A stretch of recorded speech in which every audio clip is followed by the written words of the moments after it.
Being a professional isn't about the money you make, the position you hold, your level of expertise, or fame. It's the motivation and the attitude you bring to your work. A desire for always learning and improving, and balancing your creative output with getting the business done. Welcome and join the Creating Pros. Hi, and welcome back to Creating Pros. I'm your host, Jim Nettles, and this week I have brought in the one and only Melisa Todd to come in and talk about what's it like to finish up series, what's it like to move over into being a full-time writer, and we'll probably talk a little bit about her talk that's coming up here at 20 Books to 50K.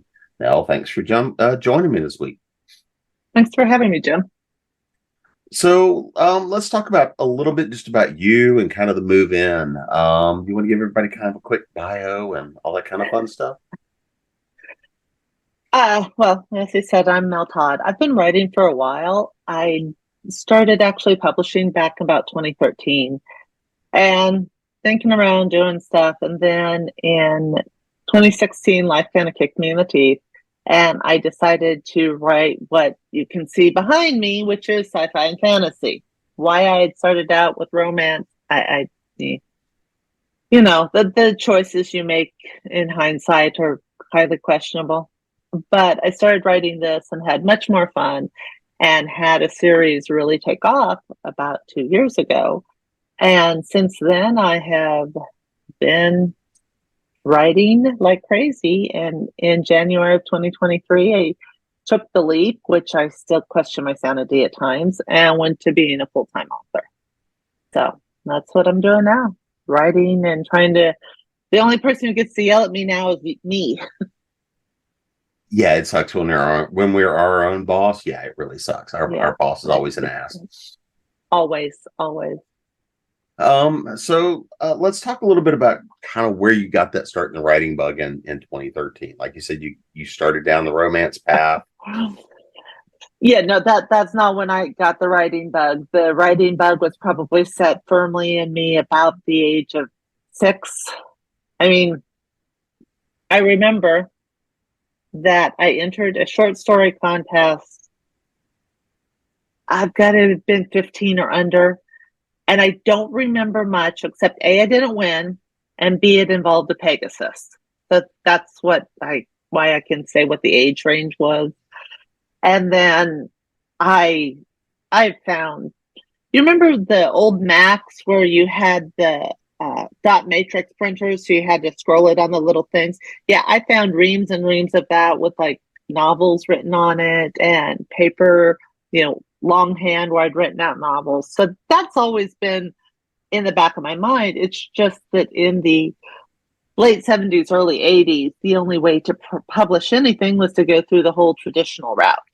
And I was well aware of the fact that you almost had better luck playing the lottery, or at least raffles. You would have better luck. And since I never won raffles, I didn't really ever think of that as a valid path forward. For me, it was just something I was going to do for myself. I was never going to worry about it.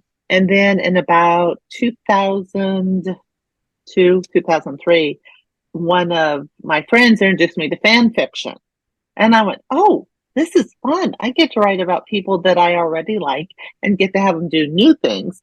And so I started writing fan fiction. And I have like 500,000 words of fan fiction out there. So I wrote quite a bit. Well, about 2011, one of my fellow fanfic authors was like, hey, Melisa, Mel, you seen this thing Amazon's doing? You might want to think about publishing some of your original stuff. And I went, really? He's like, yeah, they're actually paying me for my books. And I went, well, that's kind of cool. I could do this. And it is an odd thing that writers are both the most egotistical and have the least amount of ego at the exact same time. We will take 1,000 praises and all we'll ever remember is the one negative comment. So I went, well, I can't write original fiction yet. My stuff isn't good enough. I'm only writing fanfic. So I tried to find a writer's group. Well, the writers group that I fell into was mostly erotic romance writers. And don't get me wrong, these ladies are wonderful. I'm still friends with them, with some of them to this day. Some of them went other ways. Some of them are actively publishing and making good money. But this was the hardest lesson I ever learned about making sure that you are presenting your work to the right audience. I was not presenting my work to the right audience. Me giving them sci-fi novels when they're all looking for erotic romance, it wasn't a good match. So I did that for a couple years. There's a few things out there under Renee Lovins, which was my romance pen name. And I mean, they're good books, and I don't regret writing them. In fact, I still have some odd romance ideas I'd like to follow up someday. But it's much more fun to blow up Australia as opposed to trying to write sex scenes, and I am very bad at writing. What did you learn from work starting out in fanfic?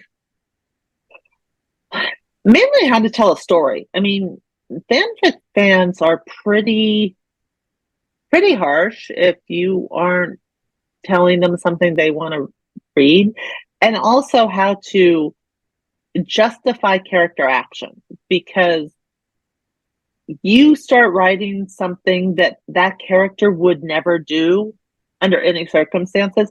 You would better have provided a good story justification for them doing it. It's kind of interesting with fan fiction. You don't really have to worry much about setting up your world, because everybody who's reading it already knows the world. If I'm writing a fanfic about Harry Potter, I don't have to describe Hogwarts. I don't have to describe Diagon Alley, because everybody already knows what it looks like. So you already have your world building completely done for you. What you get to focus on is telling interesting stories, because if I'm just doing a pure Harry Potter fanfic, I don't even have to particularly do any character building with Harry, because you all know how Harry acts. I know how Harry, Hermione, and Ron interact, and it's already done for you. But on the flip side, it lets you do that if you want. Like, I could write a fan fiction about a new person coming in. Well, I may not have to do any characterization work with Harry, Ron, and Hermione, but I do with the new person. Or if I'm going to have them do things where other things change. And I think it really gave me a lot of grounding in just telling stories, that and being able to just put your work out there, accept the slings and arrows of commenting, and keep on going. Because if you don't get a tough skin, you won't be able to publish your work, because people are mean. Yeah, I mean, it's interesting to see. And I mean, I would even argue to an extent, people in the fanfic world can be a little bit harsher even than people giving you grief about your own work, because if they're already going in and reading fiction and having seen a lot of fanfic that goes everything from, hey, I'm just creating the next monster of the week for Supernatural Universe or something like that, up to the, shall we call them, more interesting interpretations of characters, things you get to see. You got to be a good storyteller. You do. And I mean, there are some fanfic authors. I haven't checked in up on this lately, but it was a retelling of basically Harry Potter. Last time I checked, the work was like at 2.3 million words, and the story was still going. And she still has people following her for 2.3 million words. Note, that is how many words I have overall completely published. And she's still working on this one story. Now, don't get me wrong, it's covering years and years and years. But yeah, you have to be able to tell a good story, or people are going to go read something else. So now you're wrapping up your second series. But before we talk about that one, let's talk about the first one. You had a nice sci-fi shifter series going on. So let's talk a little bit about that world. Series of novels, novelettes, really kind of a fun premise in there. So what was that series like to do? So the Kaylid Chronicles started off with the fact that a few years ago, there was a really, really big spike in the fated mate trope for shifters. You know, he has to find his mate in the next 30 days, or, you know, that they're always lurking in the shadows, that nobody can know about them. And I liked the werewolf and shifter aspects. I was really, really, really bored with the whole nobody can know about them.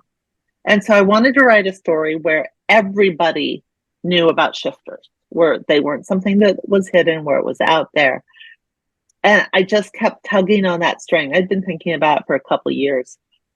I wanted to figure out a way to do shifters without magic, because I really didn't like the whole fated mate thing. I mean, don't get me wrong, I still read them. There's some really good ones out there. But after a while, it was just the same story over and over and over again. And so I was like, okay, how do you do this? How do you have shifters and make it public? And you want to make it current day. And eventually I went, well, if I'm not going to have magic, I have to have science. And if you're going to have science, it becomes science fiction. And at that point, it just kind of evolved from there. So I ended up having the Earth. Now, if you haven't read the series, I'm giving away kind of what I teased at in the first book. But basically, there's a race of aliens that goes about seeding planets so that they can create cannon fodder. And they take planets that are at a certain level of technology and basically seed them with nanobots that go in, take over the cells, and just reprogram your body into being animals that are native to your world. And then they swoop in to save everybody, saying, oh, this is so horrible. We know how to fix them, and we can take them with us and we'll take care of them. And then they go and use all of these people who are now animals as cannon fodder for their war. And that was actually a lot of fun. I mean, it was fun to get to pull on those strings and figure out how to make something that is global focus around just this one person. Because that was one of the problems I have with a lot of movies and stuff, is the person comes running in with a message from the aliens. In reality, they're going to go, oh, thank you very much. And they're either going to shoo you off or they're going to lock you in a room for your own protection. And you're not going to have anything else to do with the story. So it was fun trying to figure out how to keep her in the center of the story when it was literally global. And then I wanted to write stories about how the other characters dealt with stuff. And the biggest problem I ran into, and this is one of the sad parts about trying to do it for a living, is the series just didn't catch on. I mean, I have pretty good reviews. I have people who really enjoyed the series, but I looked at it and I went, I could write this series for the next 50 years, but if nobody's reading it, I'd rather go write something else. And so I kind of just tied the series up. I left it in such a way that I can go write more things in this world, because it definitely wasn't problems taken care of thing. It was, oops, you now have a universe. But one of the things you have to do as an author is make choices as to what you're going to or not going to write. I went, this series isn't selling well enough, so I'm going to go try writing something else. And that led me to my next series, which did take off, which is the Twisted Luck Urban Fantasy series. Let's talk about that. What brought you to this particular series? If you're old like me, you might remember a TV series with D.B. Sweeney not D.B. Sweeney, somebody else, called Strangeluck, where the guy just had strange luck. And I always thought that was kind of a neat idea. And I wanted to just have this girl who always just had the weirdest things happen to her. But it took me quite a while to actually come up with a storyline. You can't just have somebody who has strange things happen to them. You have to have... No, it was D.B. Sweeney. The other one I'm thinking of is the newspaper where he got yesterday's newspaper today. But yeah, D.B. Sweeney was the strange luck guy. Also in Cutting Edge, if you're a fan of old 80s movies. But that's, again, where I sit and I pull at the string and pull at the string, trying to figure out where a story is with the idea. Because, it's great to have an idea, but you actually have to have a plot. And eventually I stumbled on to it being magic. And I kind of wrote the first book.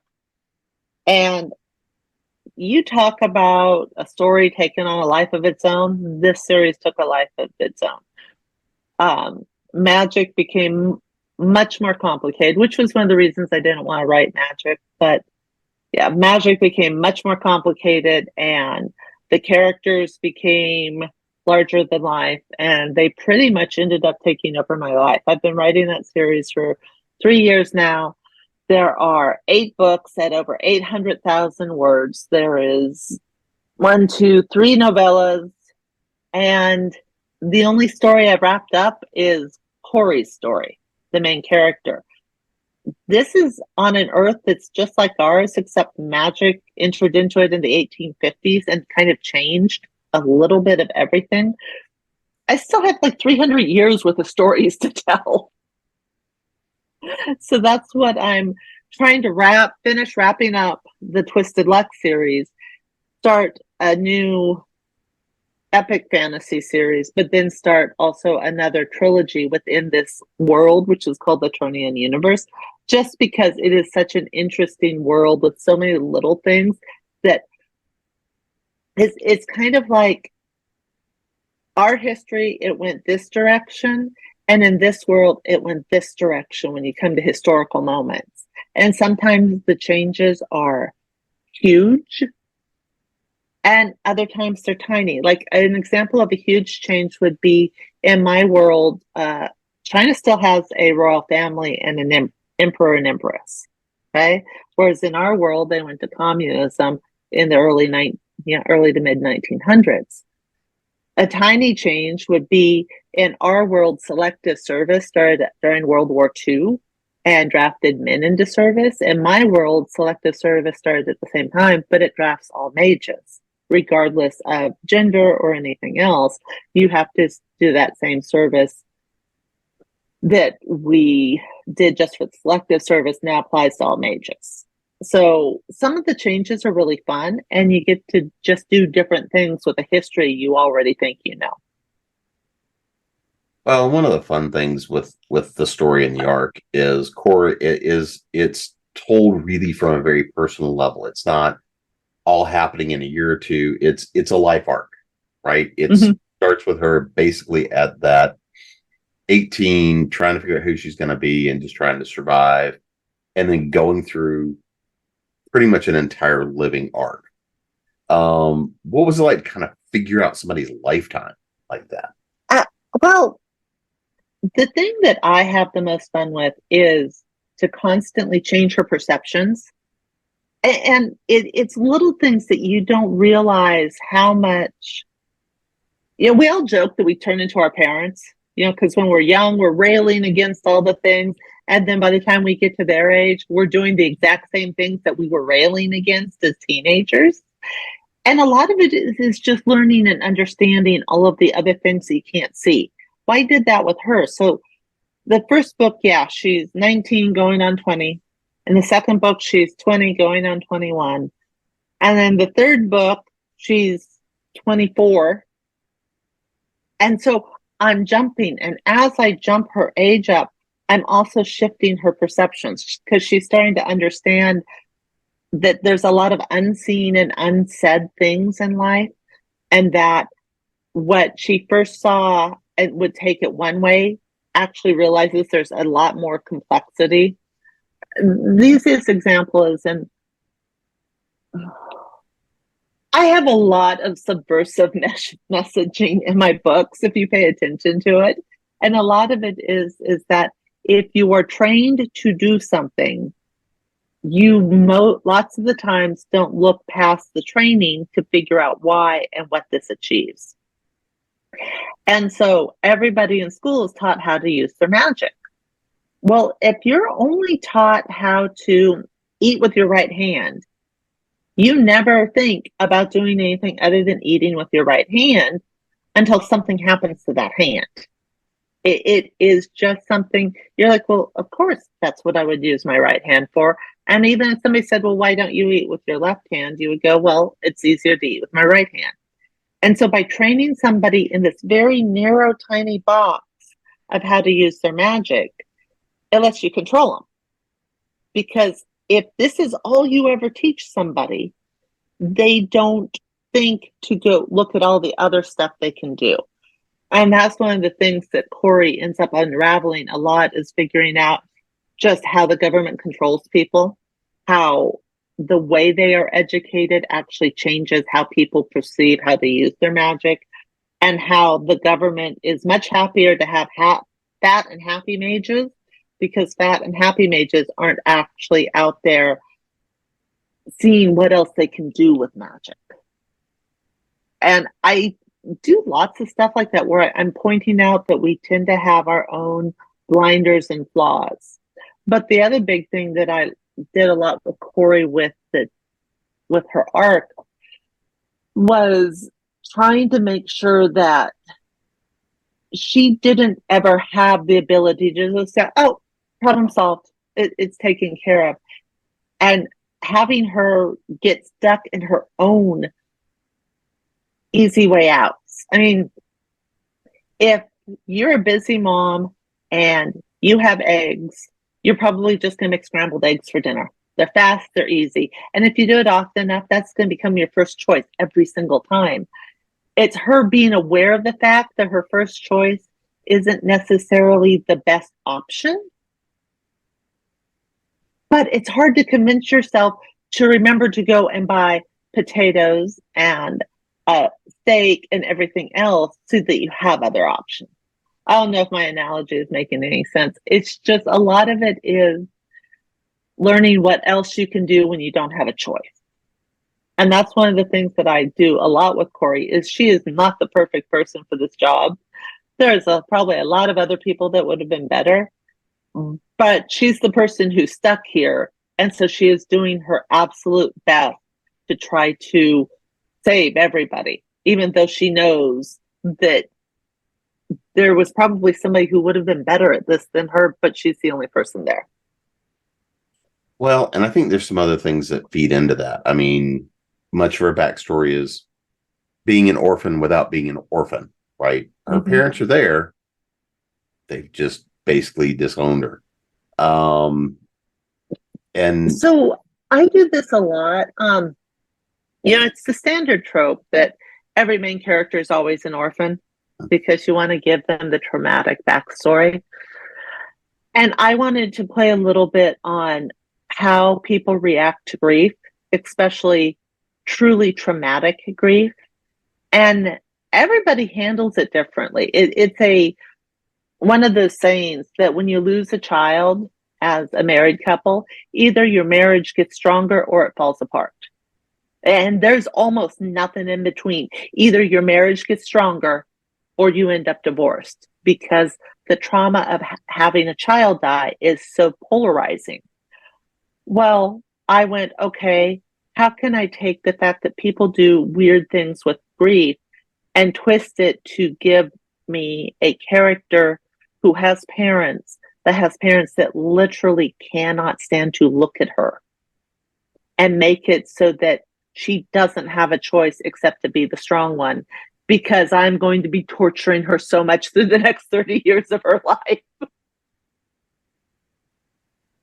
well, and I think that setup creates the strength in a very different way.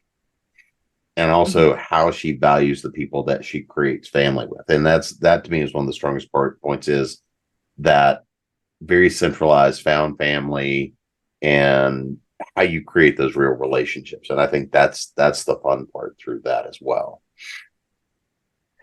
I'm pretty big on found family, or the best families are the ones you make, because we tend to,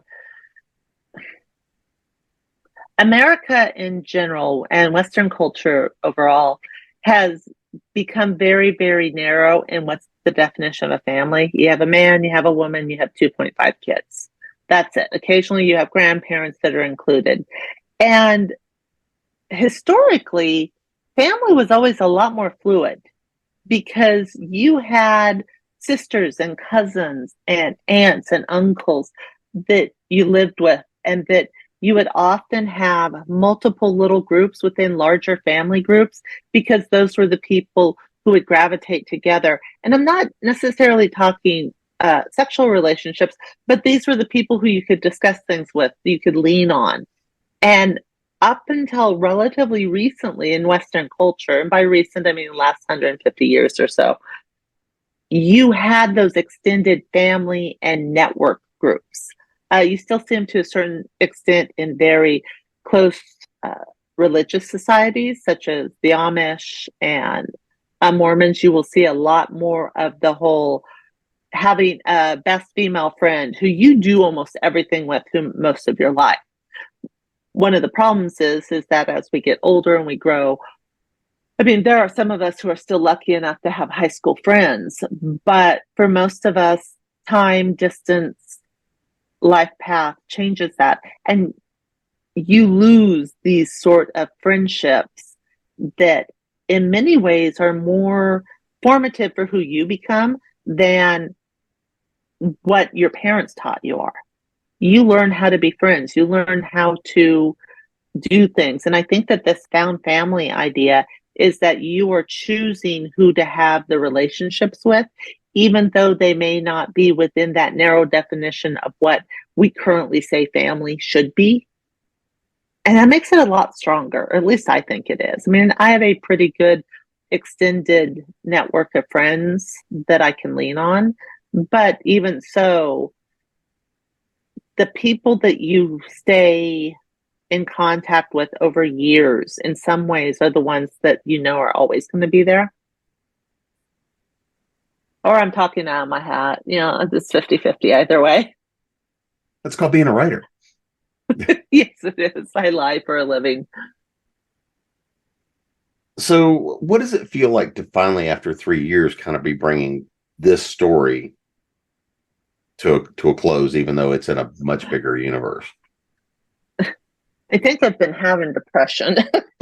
This last month has been oddly hard, and I'm not really quite sure why, but I have had Corey and Joe and Sable and Brilliant and Esmer and Tirsain and good grief, Stephen and Dira and Banyar. I've had all of these characters in my head for so many years at this point where they were always talking to me. And a lot of them are still going, but I'm not done. You didn't tell about the one time when, or, hey, but what about this idea over here? And I'm like, guys, go away.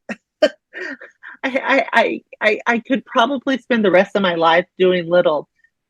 Well, there was this one time when stories from all of them, but I don't have any stories that are jumping in that are actual book stories, if that makes sense. I mean, I have lots of little, funny stories to tell at dinner stories. I don't have any, oh, look, here's an actual 100,000 word story. So, I mean, I'm not going to say they're not going to pop back up, but right now they're busy kind of enjoying the retirement, if that makes sense. And I just have to learn how to let them be retired and go tell other people's stories. What is it? But for you, right? I mean, let's think about that idea of all the time you spent with them. And yeah, you were just talking about a little bit of the grief factor and starting some of the other new projects, even though some of these are going to be in that same universe. What is it like to tell the characters to go sit in the corner and be quiet for a while? It doesn't help. I mean, to some extent, I really kind of expect to turn around and see Carillion looking at me because he is by far one of the most in your face of all of my characters. It's hard. It's kind of feels like moving, where you've packed everything up, you're standing in this empty room and you can see all the ghosts of where everything was. And you know that you don't get to unpack those boxes again. You have to go get new things to put in this room. And it kind of feels almost like a violation as you start putting up other pictures and put in a different couch in a different place. It's really kind of harder than I expected it to be. And I've never had this level of post-project drop, which, quite a few authors will talk about that, the the kind of endorphin drop that you get when you finish something. I hadn't ever had it because I always, well, I've got the next one to write and the next one to write and the next one to write. And I don't have it this time. And I kind of feel that I'm both doing myself a disservice by not letting myself curl up and grieve. And at the same time thinking I'm absolutely ridiculous because I feel sad and I'm depressed because I can't write stories about these people anymore when technically nobody's stopping me except of how I ended stories. So that means I can't be mad at anybody except myself. Yeah, never ever talk to a writer about brain health. You're going to be sadly disappointed. So, just as a preview, what does some of the next upcoming new stuff look like? I have an epic fantasy that I'm working on that is actually uses an idea that I have never seen another epic fantasy do, at least not off the top of my head. In the epic fantasy I'm working on, the gods actually live on Earth. Well, for the most part, they also have other places, but they're gods. And each of them has like their own people. These are my people. And they have manipulated and tweaked and mutated these people. So you technically have about 7 races. And the races all look physically different from each other. But that's because the gods have sat there and gone, well, you need to have this to be better at this, or you need to be able to do this. Things like some of them have really sharp like claws instead of nails. Some have process oxygen better so they can run faster. Others have very large lungs so that they can dive deep. Things like this. But one of the fun effects, and it's something that people will have to consider, is that if you marry into another race's families and stuff, and you make the choice, and it's always a choice to accept their gods over your old gods, those gods start changing you to look like everybody else. So it's going to be interesting. Right now I'm trying to figure out, because I have like some things, like there's no slavery. There just isn't any, because no god would tolerate another god having their people enslaved. Just not going to happen. So right now I'm trying to figure out how something bad could happen. And I have to figure out how to distract the gods. But luckily, gods are easily distracted. Shiny objects. Shiny objects, yeah. So I've got that. I am working on a Victorian something. I don't know if it's quite urban fantasy. I actually think I figured out what the plot is, but it's going to be set in the same Turnian universe except late 1800s. And it's going to be about 3 siblings, a brother, a sister, and then the bastard brother. And they're going to upset the world just a little tiny bit. And a lot of what they do is going to be codified into the world that what Corey now exists in. So I've got that. And then I've got a list of story ideas about this long and a nonfiction book that I'm going to be working on. So yeah, my problem right now is just getting myself to focus and actually get progress on any of those instead of moping. Well, and you also did have one other new kickoff this year. Oh, yeah, I published a standalone urban fantasy in what we're calling the Duos universe. And it's basically a shared universe that I wrote with a bunch of other people.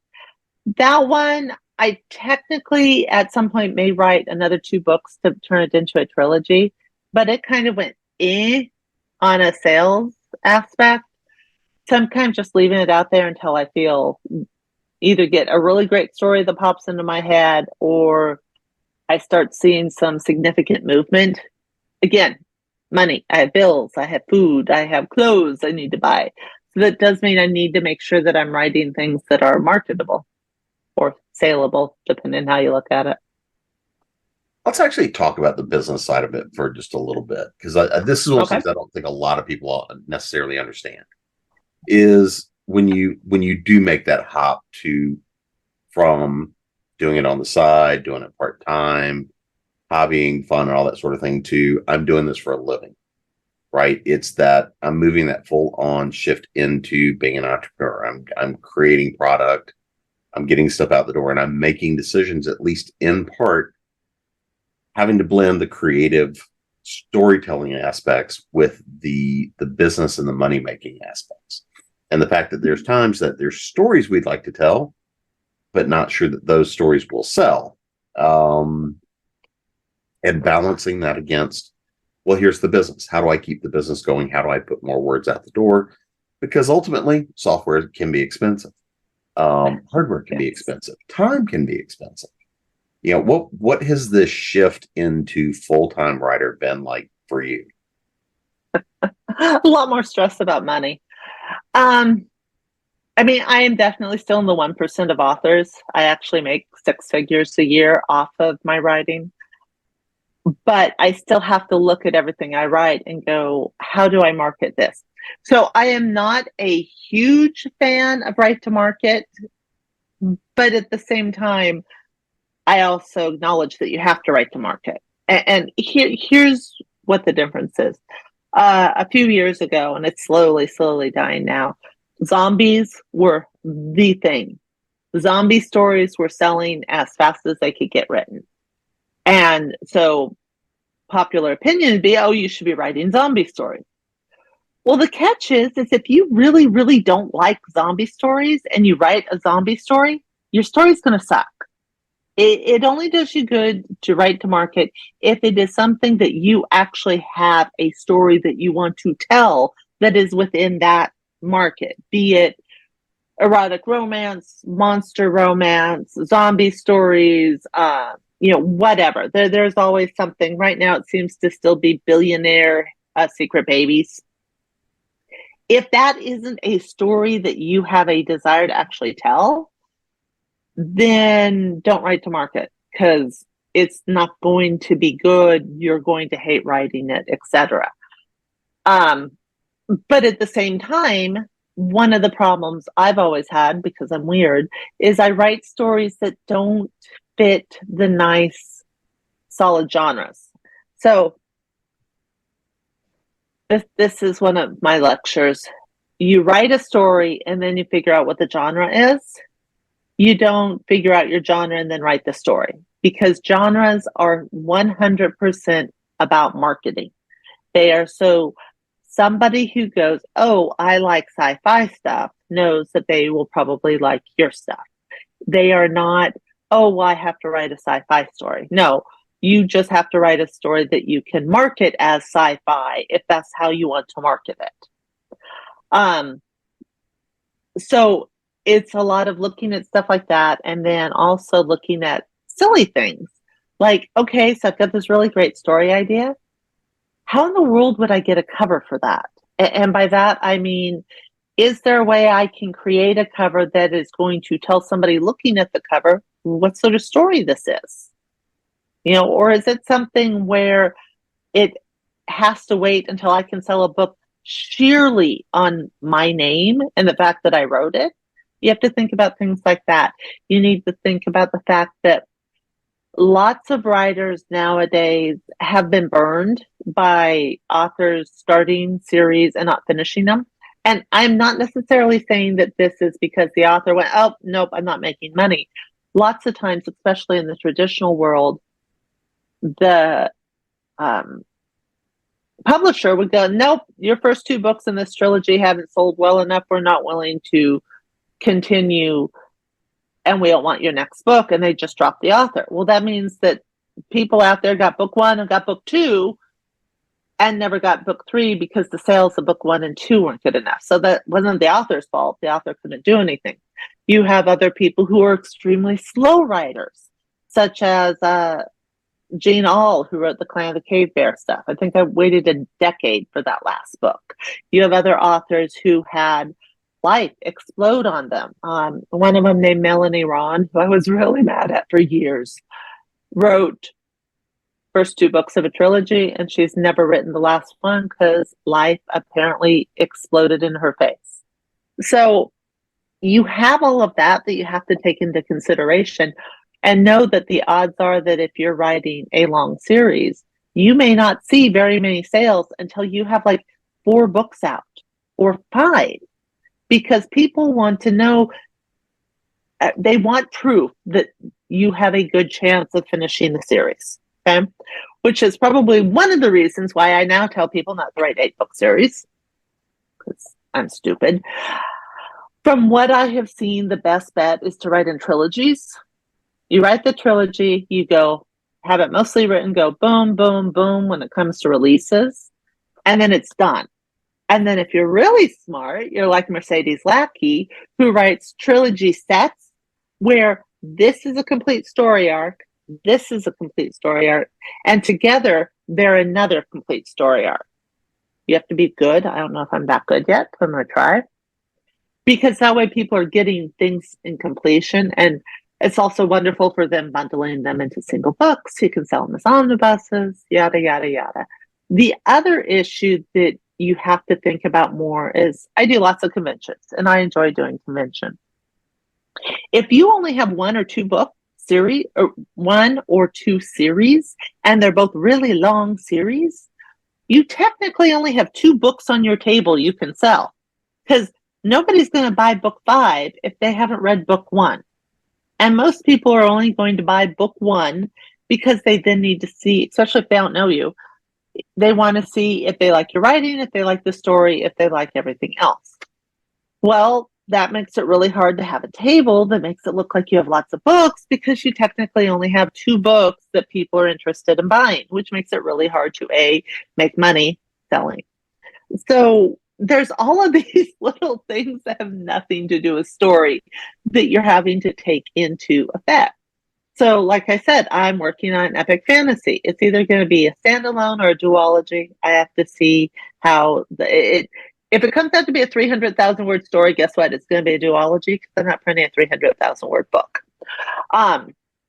But that gives me another completed standalone that I can have on my table. If I do the trilogy, then that's the trilogy I can have on my table. I can then do that also as an omnibus, yada, yada, yada. There's all of these other things. Also, one of the reasons I'm writing the nonfiction book is that gives me leverage to do other things to increase income streams, because now I will have a nonfiction book, because there are lots of people who only read nonfiction.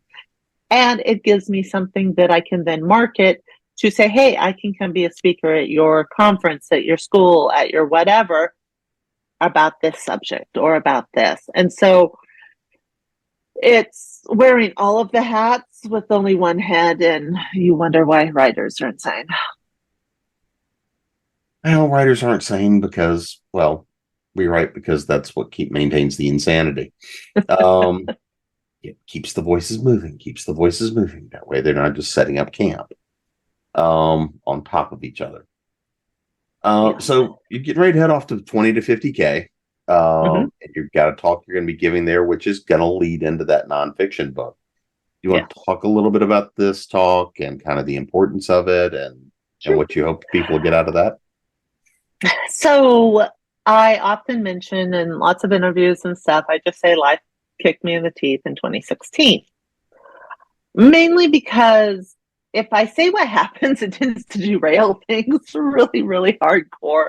And especially if I'm on a panel, I don't want that derailing, because it's not fair to the other panelists. And most of the time, it's not what the panel or discussion or interview is about. So I tend to just keep it life kicked me in the teeth, and people can fill in whatever they want, and I just keep going. Well, in 2016, my husband was killed. He was killed 10 days before our 10-year wedding anniversary.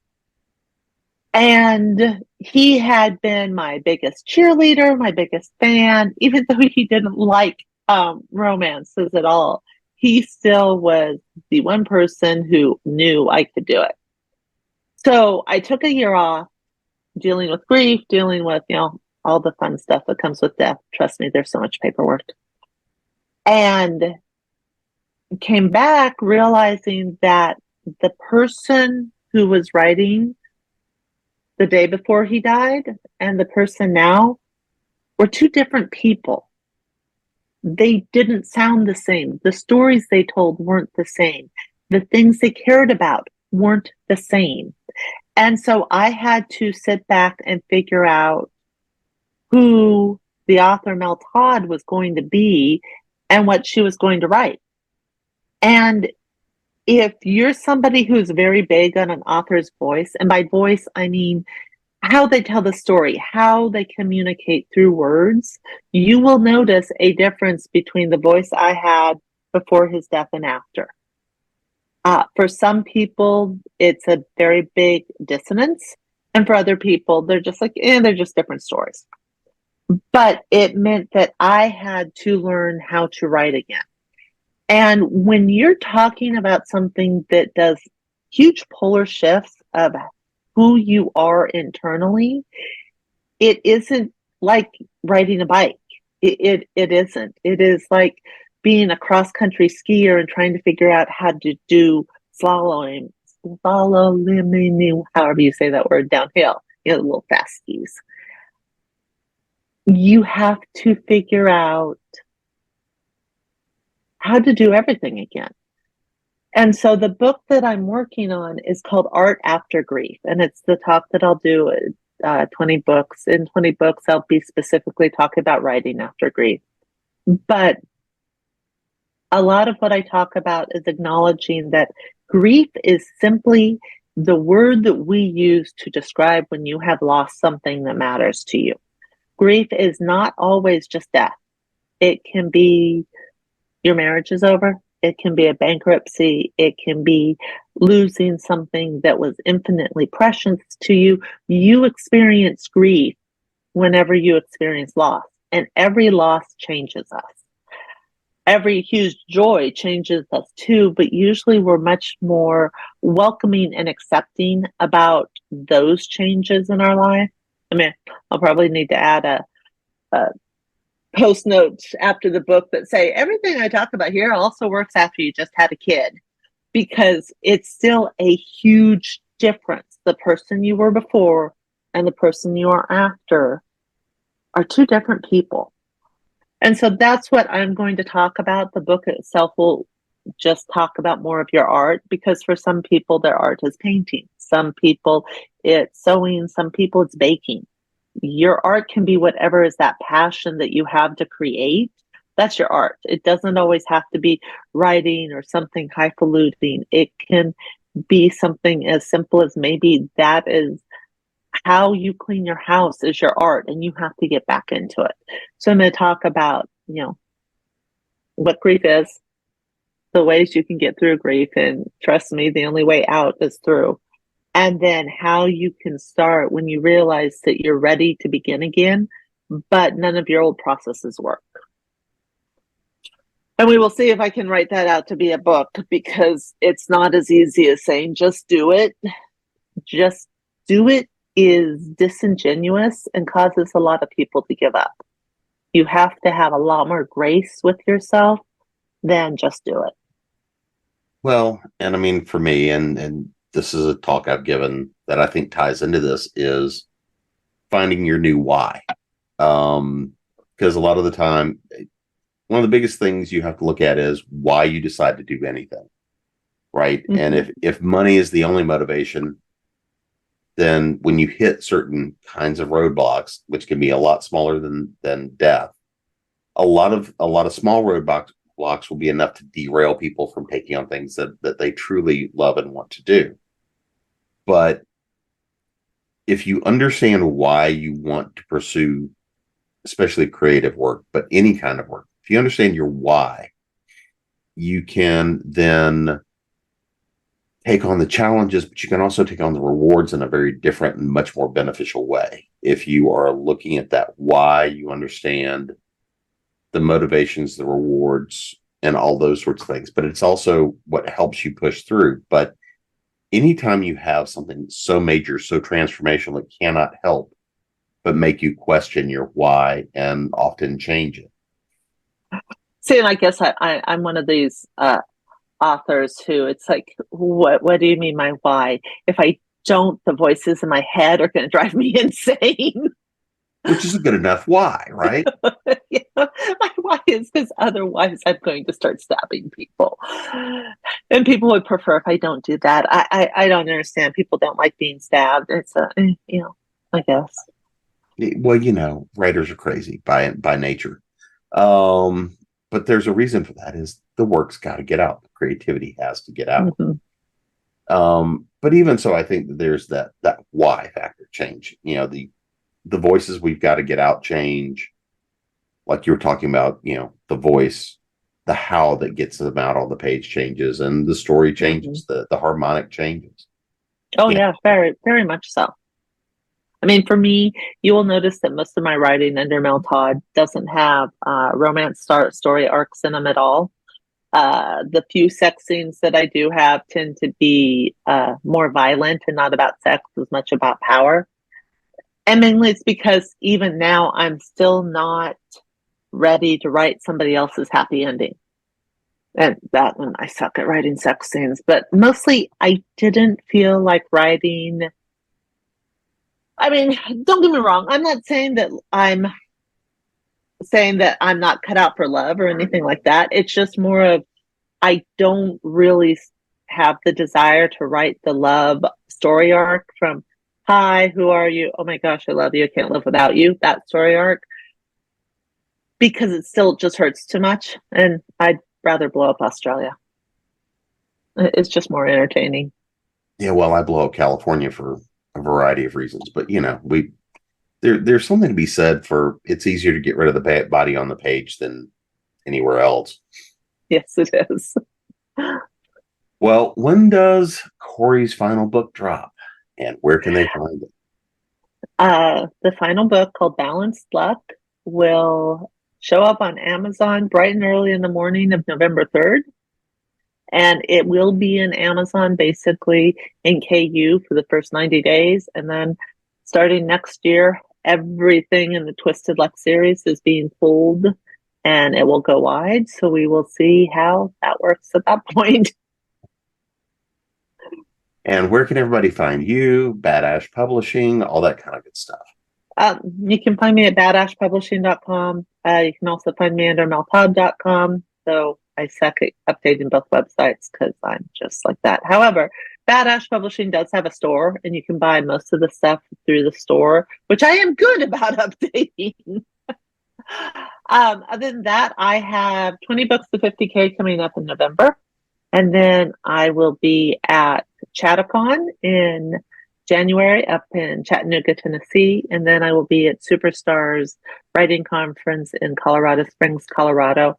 And they keep assuring me there's no actual Stargate under Cheyenne Mountain. I still don't believe them, but I can't get anybody to let me in to check. So instead, I will be at a conference talking more about grief. Well, I just got back from Denver. The Illuminati did not take me in at the airport. So, they're just really letting us down. I mean, come on. I could keep a secret. Just let me see the Stargate. Yeah, I mean, there was no sign-up booth, no nothing. I mean, I don't know what to say. Yeah. Well, Mel, we will be chatting soon. And for everybody else, we'll see you again next week. This has been Creating Prose. Bye, everybody.